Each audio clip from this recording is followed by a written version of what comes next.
Riyad I ঘুরে আসি। মাসুম ভাই নাইলো দিয়ে গেছে।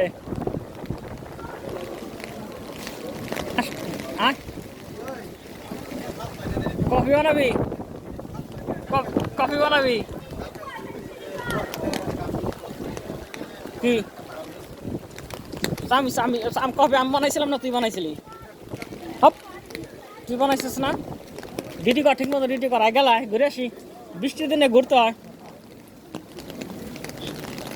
আজকে সারাদিন বৃষ্টি। দেশে থাকলে আরামে খাতা মুড়ে দিয়ে ঘুমাইতো আর খিচুড়ি খাইতাম।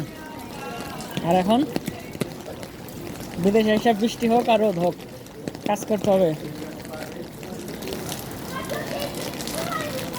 আর যারা ঘুরতে আসছে তারা রোদ আর বৃষ্টি মানে না, ঘুরতেই থাকে।